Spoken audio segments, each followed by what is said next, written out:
ada lembah yang hijau. Lembah itu dilalui oleh sungai yang jernih, dan seekor tukang kayu telah membangun rumah batu di tepiannya. Tukang kayu itu sudah menikah dan memiliki 7 putra dan 1 putri. Dah sayang, dah anak-anak.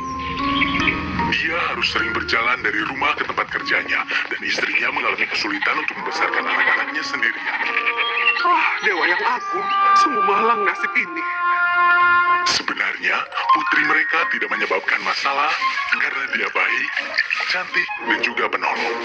Tapi para putra mereka menyebabkan banyak masalah karena mereka kasar, tidak taat, dan suka berkelahi. Mereka tidak menghormati ibu mereka, dan dia sangat khawatir pada mereka.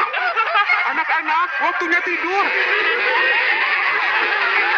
Tidur hanya untuk orang tua, Bu. Saat sang suami pulang ke rumah dengan lelah setelah seminggu bekerja, istrinya tidak berani untuk memberitahu tentang kenakalan anak-anaknya. Karena dia tidak ingin suaminya lebih khawatir. Sepertinya suamiku kelelahan. Aku tidak boleh mengganggunya hanya karena hal yang kecil. Lalu wanita itu menyimpan sendiri kesedihannya. Dia tidak sadar bahwa itu hanya akan membuat keadaan anak-anak tambah buruk dan buruk. Pada kenyataannya, saat ayah mereka tidak berada di rumah untuk menghukum, anak-anak mengambil keuntungan dari situasi ini untuk terus menjadi lebih nakal. Anak-anak, sudah cukup, hentikan. Kakak, tolong dengarkan ibu. Diam kau gadis bodoh. Adik perempuan mereka paling menderita karena dia menyayangi saudaranya, bahkan jika mereka nakal. Tapi dia sangat menyayangi ibunya. Menjadi yang paling muda bagaimanapun, tidak ada dari saudaranya yang memperhatikan tegurannya. Suatu hari, ketujuh anak laki-laki itu mengalami masalah terbesar. Di dalam hutan, tumbuh rumput yang berbahaya, yang menyebabkan perut binatang membengkak.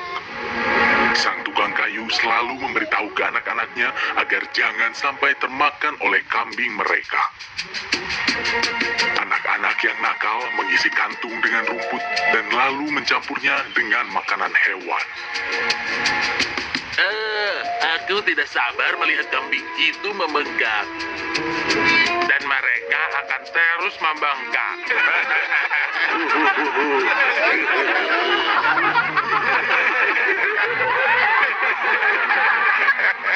Kemudian, kambing dan sapi menjadi sakit.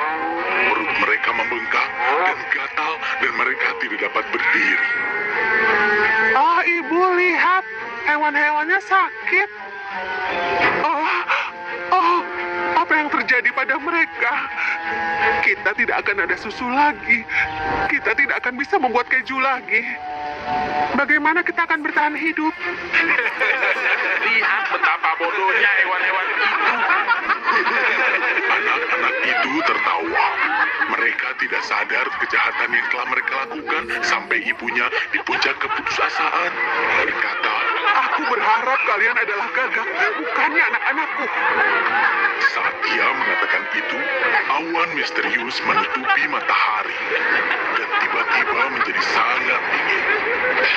Dan anak-anak itu berubah menjadi 7 ekor gagak yang besar dan terbang pergi bertuah. Kakak, tidak. Dewa yang agung, apa yang telah kulakukan? Wanita itu begitu ketakutan dan sangat menyesal hingga dia jatuh pingsan.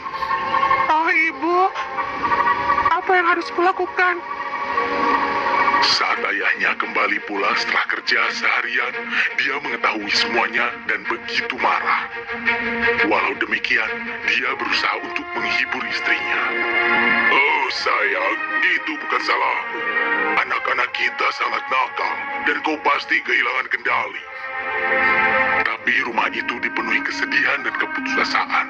Hari-hari berlalu dan sang gadis tumbuh dewasa. Dia masih teringat kakak-kakaknya dan jarang tersenyum. Suatu hari, dia meminta izin ibunya untuk mencari mereka. Tidak, sayangku. Aku tidak mau kehilanganmu. Akan ku cari mereka. Aku tahu aku harus pergi dan mereka sedang menungguku. Biarkan aku pergi, Bu, dan berkatilah aku. Aku mohon. Baiklah, sayang. Sang ibu tidak bisa menolak permintaan putrinya, dan gadis itu meninggalkan rumah dengan sedikit perbekalan. Dia berjalan selama 2 hari di dalam hutan, mendaki ke gunung. Ah, kakak! Di mana kalian? Bekal dia segera habis. Dia akan kehabisan makanan, pakaiannya robek, dan dia kedinginan dan juga lelah.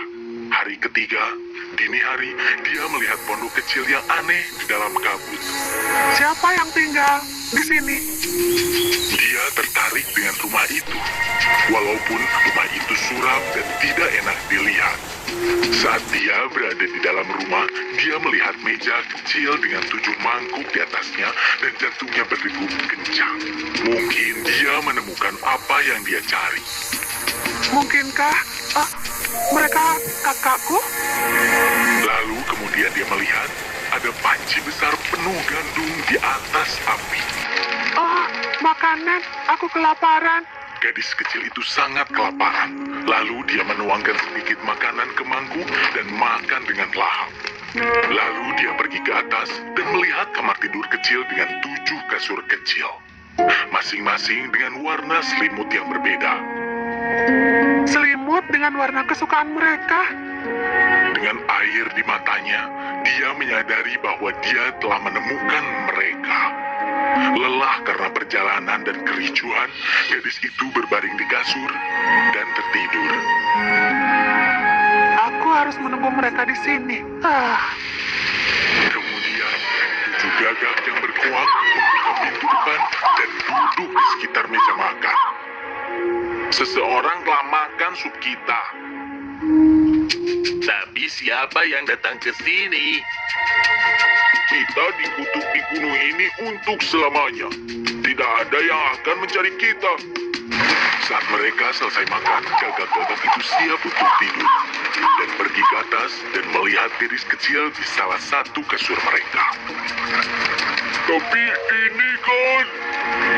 Salah satu gagak berkata setelah menyentuh kepangnya dengan paruhnya yang lembut. Ini benar. Ini adik kita. Adik kita. Adik kita. Adik kita. Kemudian gadis itu membuka matanya dan saat dia melihat dirinya dikelilingi oleh burung besar dan jelek, dia ketakutan.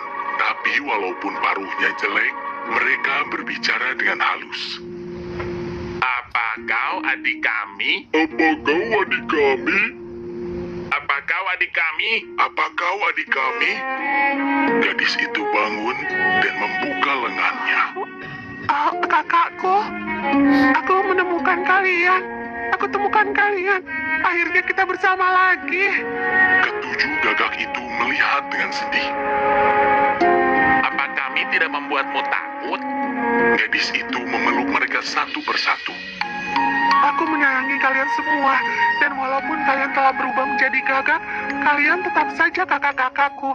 Saat mereka mendengar ini, para gagak tersentuh dan mulai menangis. Aku mohon jangan menangis. Kami rindu rumah, keluarga. Kenapa kalian tidak pulang bersamaku? Kami ingin sekali pulang ke rumah. Dan kami menyesali perbuatan kami. Kami ingin sekali pulang ke rumah. Dan kami menyesali perbuatan kami. Tapi bagaimana bisa kami menunjukkan diri kami seperti ini? Ibu akan menerima kalian semua. Aku yakin itu. Dia terus menangis dan memikirkan kalian semua. Terlepas dari apa yang kita lakukan, Iya, itulah seorang ibu. Dia belum memaafkan dirinya sendiri karena kutukan itu, kakak. Pulanglah, dan dia akan bahagia melihat kalian semua, kakak. gadis itu memaksa dan meyakinkan mereka untuk pulang bersamanya. Baiklah, kami semua akan pulang. Ya, Haris, ayo kita pergi. Dan dia mulai berjalan menuruni pegunungan. Kau tidak perlu untuk naik turun gunung, adik. Kami akan terbang dan membawamu. Saat mereka semua akan berangkat, yang termuda berkata, Tunggu sebentar. Ayo kita bawakan ibu semua batu yang berkilau yang kita temukan sebagai hadiah. dia Dia pergi dan mengambil sekantung penuh batu-batu yang indah. Wah, itu sangat indah. Apa kau suka? Sangat suka. Ini mungkin sangat berharga, kau tahu? Saat kami, para gagak, melihat yang berkilau, kami tidak dapat menahan diri dan mengambilnya, dan yang ini lebih berkilau dari yang lain. Mungkin ini berlian. Iya, mungkin saja. Ini indah, kakak. Akhirnya mereka pergi. Dunia begitu berbeda dari atas. Awalnya gadis itu merasa takut. Aku akan jatuh, kakak.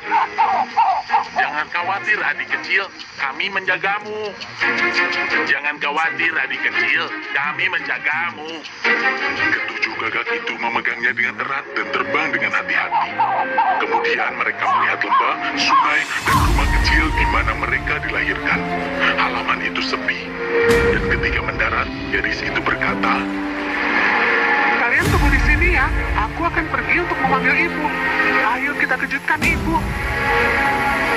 dan diam-diam dia pergi ke dapur. Terletak sekitar 15 km dari kota Payakumbuh, Lembah Harau menawarkan wisata panorama alam yang memikat. Ibu, aku pulang. Dan aku punya kejutan yang Tidak besar diragukan untuk lagi ibu. jika alam Sumatera Barat menyajikan berbagai kekayaan wisata alam yang layak dipertimbangkan sebagai salah satu tujuan destinasi wisata untuk Wanita malang liburan. itu begitu Lembah bahagia Harau dan menjadi terharu salah sehingga satu dia contoh tidak tahu yang bahwa mungkin dia cukup berada di satu mewakili perahu. mengapa Gadis bumi itu Minangkabau membawa layak sayap untuk dan membawa diperhitungkan. ibunya ke halaman.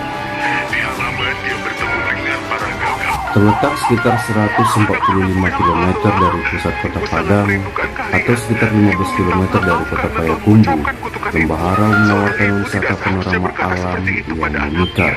Tidak, ibu, kami Tidak layak mengherankan mendapatkannya. jika Kami kawasan menyesali ini yang terkenal telah tidak kami hanya di lakukan. dalam negeri Kami saja, benar-benar menyesal tetapi telah juga di melakukan kalangan kami. wisatawan asing, terutama para backpacker. Mereka semua menangis mengingat masa lalu. Dan tiba-tiba keajaiban lain terjadi. Ketujuh anak itu menjadi manusia kembali. Oh, Dewa yang Agung, kakak, kalian kembali ke wujud semula. Sang ayah yang mendengar suara segera keluar rumah. Oh, terima kasih. Aku bisa melihat anakku lagi. Ayah, kami benar-benar menyesal. Ayah, kami benar-benar menyesal. Ayah, kami benar-benar menyesal. Ayah, kami benar-benar menyesal. Dia menangis saat dia memeluk putra dan putrinya. Tahun-tahun berlalu dan semua putranya menjadi lebih bertanggung jawab. Batu yang dibawa gagak untuk sang ibu berubah menjadi batu yang berharga.